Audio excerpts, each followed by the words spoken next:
Misteri sejarah awal masuknya Islam di Indonesia. Indonesia merupakan negara dengan mayoritas penduduk beragama Islam. Hal ini tak terlepas dari sejarah panjang masuknya Islam hingga berkembang luas ke masyarakat. Namun, ada banyak versi dan teori yang menegaskan awal mula masuknya agama Islam ke masyarakat Nusantara kala itu. Teori-teori ini diperkuat oleh sejumlah bukti yang mendukung adanya jejak sekaligus proses masuknya Islam ke tanah air. Lantas, bagaimana sejarah awal masuknya Islam di Indonesia? Tonton video ini sampai habis.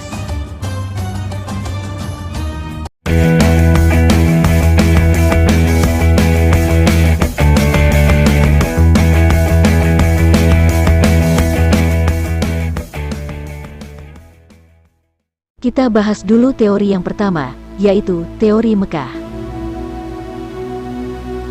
Berdasarkan teori Mekah, sejarah masuknya Islam ke Indonesia terjadi pada abad ke-7 Masehi.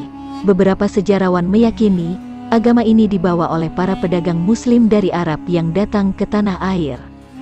Salah satu buktinya, karena beberapa sumber dari naskah China kuno menyebut ada sekelompok orang Arab yang bermukim di pesisir barat Pulau Sumatera pada 625 Masehi. Pada saat itu, sebenarnya pesisir barat Pulau Sumatera merupakan kawasan kekuasaan Kerajaan Sriwijaya yang beraliran agama Buddha. Namun, ada penemuan batu nisan yang bertuliskan Syekh Rukunuddin wafat pada 672 Masehi di daerah tersebut. Sumber lain menerangkan bahwa para pedagang Arab melakukan aktivitas perdagangan di Nusantara, kemudian menikah dengan penduduk sekitar. Tak hanya membangun keluarga, mereka juga berdakwah di dalam negeri dan membuat Islam menyebar di Nusantara sampai sekarang. Selanjutnya, ada teori yang kedua, yaitu teori Gujarat. Dalam teori ini, beberapa sumber lain meyakini sejarah masuknya Islam ke Indonesia terjadi saat para pedagang Gujarat atau India datang pada abad ke-13. Mulanya, para pedagang menjejakkan kaki di Malaka, kemudian berekspansi ke Indonesia, khususnya di pesisir barat Sumatera. Menurut teori ini, kedatangan pedagang Muslim India ke Indonesia yang membawa ajaran Islam melahirkan kerajaan Samudera Pasai. Salah satu buktinya yaitu ditemukannya makam Malik As-Saleh yang merupakan salah satu pendiri kerajaan Samudera Pasai. Corak nisan makam Malik As-Saleh disebut mirip dengan nisan yang ada di India. Corak nisan ini juga disebut mirip dengan nisan makam Maulana Malik Ibrahim, salah satu anggota Wali Songo yang terkenal berperan dalam penyebaran Islam di Indonesia. Kemudian, ada teori Persia.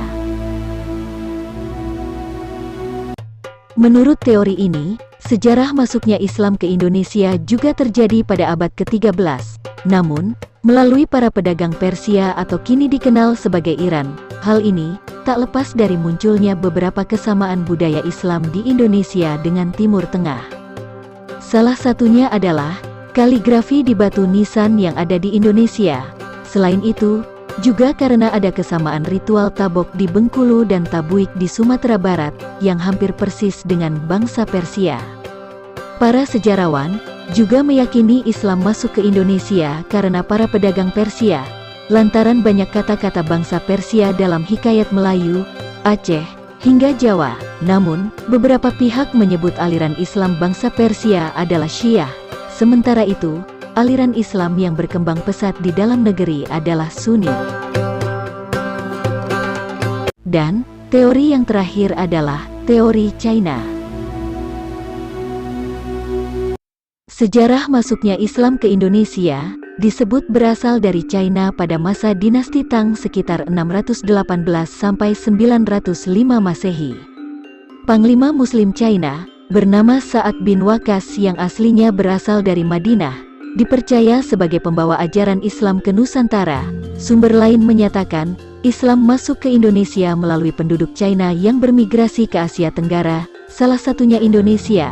Mereka kemudian bermukim di Sumatera Selatan pada 879 Masehi.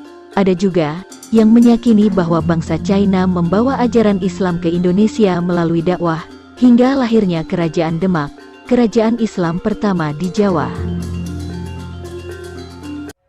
Nah, setelah itu, selanjutnya kita akan membahas tentang perkembangan Islam di Indonesia. Setelah Islam masuk ke Indonesia, ajaran agama ini berkembang pesat di masa penjajahan Belanda pada abad ke-17, sebab para ulama mengubah pesantren sebagai markas perjuangan untuk melawan penjajahan Belanda. Pada abad ke-19, muncul pembaruan Islam melalui sekolah-sekolah seperti Adabiyah, Diniyah Putri, dan Sumatera Tawalib. Muncul pula organisasi Islam seperti Sarekat Islam atau yang disingkat SI, yang didirikan Haji Samanhudi pada 1905. Organisasi Islam pun semakin banyak dan dikenal luas di dalam negeri. Pada awal abad ke-20, lahir pula Nahdlatul Ulama atau NU dan Muhammadiyah. Dari sejarah masuknya Islam ke Indonesia ini, kemudian juga melahirkan partai politik bernafaskan Islam, seperti Partai Kebangkitan Bangsa atau PKB, Partai Keadilan Sejahtera atau PKS, Partai Persatuan Pembangunan atau PPP, dan Partai Amanat Nasional atau PAN. Nah, itulah tadi pembahasan tentang sejarah masuknya agama Islam di Indonesia. Terima kasih telah menonton video dari kami, dan nantikan video lainnya.